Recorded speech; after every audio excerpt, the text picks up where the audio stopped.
नमस्कार मंडळी, कसे आहात आपण? आपण मजेत आहात ना? चला तर मग आज आपण नवीन कथा पाहूयात.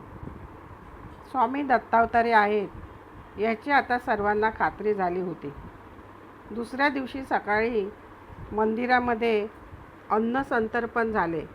स्वामी जेवायला बसले.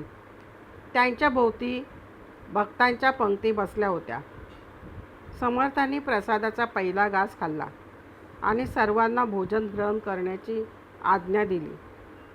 त्या पंक्तीमध्ये ग्रंथाचे भरपूर वाचन केलेला एक अनुभवशून्य पंडित होता. त्याच्या मनात काहीतरी विकल्प आले.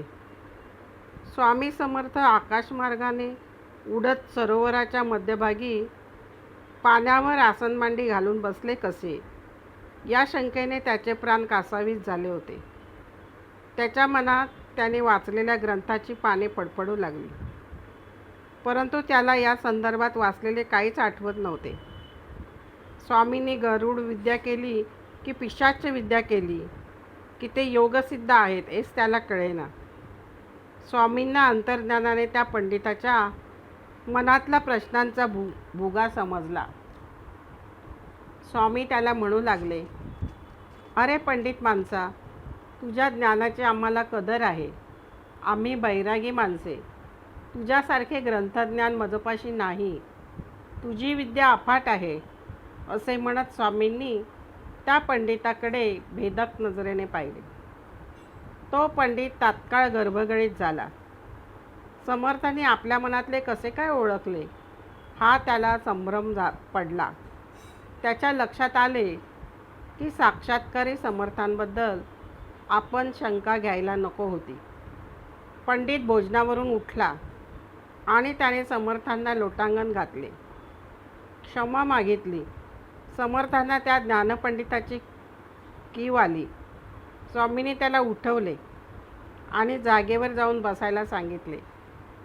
पंडिताला वाटले आपली सुटका झाली आणि तो पुन्हा जागेवर येऊन बसला. तो अनुभवशून्य पंडित जागेवर बसून पहिला घास खाणार. इतक्यात स्वामींनी त्याला प्रश्न विचारला की अरे, तुझे आईवडील कुठे असतात? तेव्हा तो पंडित म्हणाला, स्वामी, ते स्वर्गवासी होऊन 35-36 वर्ष उलटून गेली.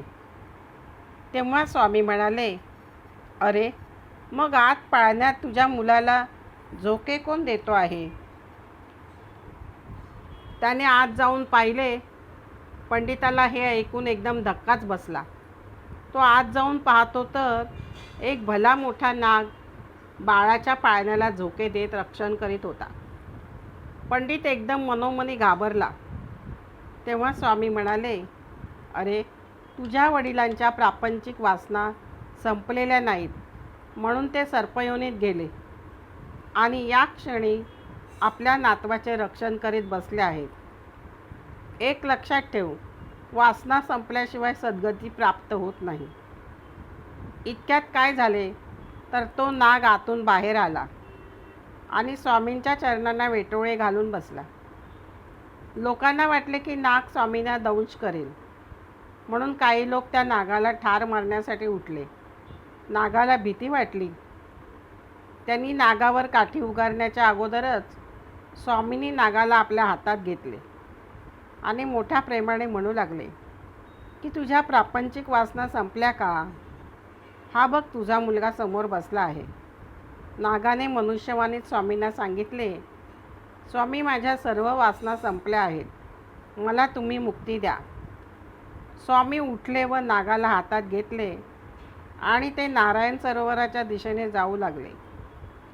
सरोवराशी आल्यावर स्वामींनी नागाच्या फण्यावरून प्रेमाने हात फिरवला आणि सरोवरात जलसमाधी घ्यायला सांगितले. नाग त्वरेने नारायण सरोवरात शिरला आणि अदृश्य झाला. पंडिताच्या डोळ्यात पाणी उभे राहिले. त्याने स्वामींना साष्टांग नमस्कार घातला आणि त्यांचे कायमचे शिष्यत्व पत्करले. श्रोतेहो, तुम्हाला कथा कशी वाटली? आवडलीच असेल कथेला लाईक व सबस्क्राईब करा व कमेंटमध्ये जरूर सांगा. श्री स्वामी समर्थ.